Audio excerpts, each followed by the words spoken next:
Hey Jen, I said I'd go out and stretch my legs and I'd send you something in the meantime. Oh, all the snow in Canada is melting. So it's a nice little obstacle course here.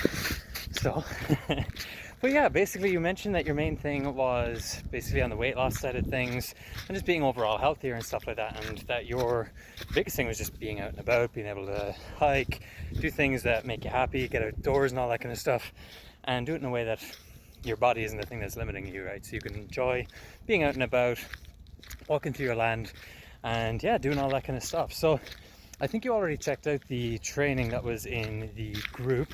It's very sunny, so I might be like squinting Tarantino when I look at this video in here in a little bit. But yeah, so you already looked at that. So I think that will give you an idea of what to do on the weight loss side of things, right? So that explains it relatively simply. And the summary is just basically, we're looking at taking in less food than our body's burning. And there's a bunch of different ways to actually measure that and just basically take all the guesswork out of it, so that you know each and every week, hey, this is what I got to do to lose this amount of weight and be consistent with that.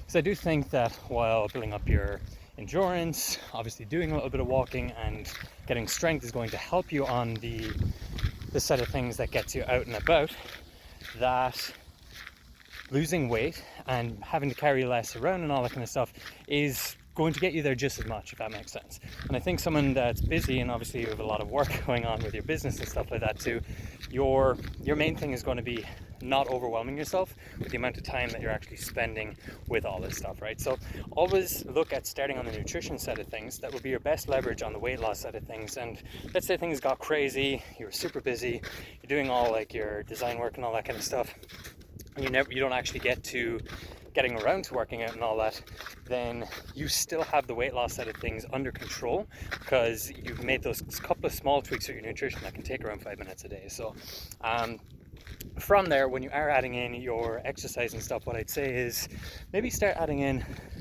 this is our lake, it's a stormwater drainage place, but yeah, maybe start adding in basically like full body workouts, right? So a lot of people will basically be like, oh look, we gotta get to the gym X times a week and all that kind of stuff.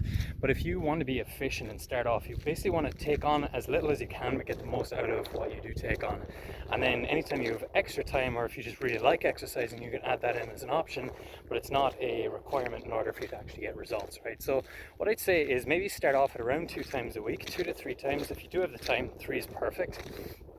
And just basically either go out for a walk, or if you do like the strength training side of things, basically get into the gym and train full body workouts. Now a lot of people, when it comes to weight loss and all that kind of stuff, would ask why the strength training is important.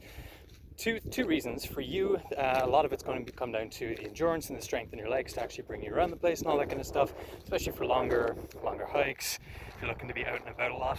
And second, basically as you're losing weight, as you're losing the scale weight through nutrition, you're basically going to be holding onto all of your muscle as the weight comes down. Then it's not just scale weight that drops, it's basically going to be the majority of it towards body fat, because of the fact that you have your training in, you're giving your muscle stimulus, a reason to stay around, and your body's not going to ditch that in order to lose the weight, if that makes sense. So that would be the 2 reasons. Make it efficient, I'd say. Just basically start off 2 to 3 times a week. Get yourself into, whether it's a gym or at home. Let me know if you need something to work with at home, because I have something in the group that I can connect you to that's zero equipment. But if you're at a gym, just basically do like a full body workout. I'm going to sit down here for a second. And something that's relatively straightforward, right?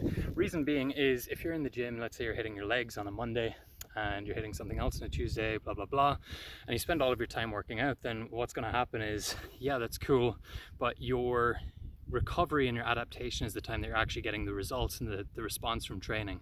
So if you can get in cleverly and hit like a workout on a Monday, workout on a Wednesday, and a workout on a Friday, or even maybe like a Tuesday, Friday, if you really don't have that much time, then your body's going to be recovering for 48 to 72 hours afterwards, and that's going to be the time where you're actually getting the results, right? So you're basically being clever, you're just timing it well, hitting everything at once. It doesn't have to be crazy. Get in and out in maybe 45 minutes.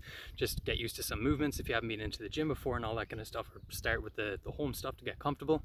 And then, yeah, you're basically getting everything that you want out of the training side of things, and then you have everything in control with the scale weight stuff in maybe like 5-10 minutes a day with the tracking side of things, understanding what you're taking in terms of calories. If that's overwhelming, or if you have anything in the way of that, let me know, because there's so many ways to make that easy. Even I think I've had one person that still didn't like tracking calories, or at least having an understanding of how to do it just for a while, so that you can make sure things are moving forward and then backing away from it. But basically, yeah, you're going to have the scale weight controlled in a couple of minutes a day, and then you'll have the strength and everything like that being able to control with maybe like 2 to 3 45 to an hour work or minutes workout during the week as well. So that way you know exactly what to do. You're not overextending yourself doing X, Y, Z and all the different things in order to be able to make progress, right? Because the list of things that you could or should be doing are super long. So hopefully this gives you a little bit of a way to approach it in a way that you're getting the 80-20 out of it, right? You're doing the 20% of the stuff that gives you 80% of the results. And if you want to add in that 20% later on, when you feel like you have more availability to take things on and all that kind of stuff, perfect. But this way, no matter how busy you get, you're always going to be in control of at least the scale weight if you can't work out at all. And if you have the time, maybe like an hour, 2 hours a week, you can fit in those workouts and get pretty much 80% the results that anyone would be that's training literally for a living. So hopefully that helps. Let me know if you have any questions on it at all, and I hope you enjoy the rest of your day and your weekend. Take care.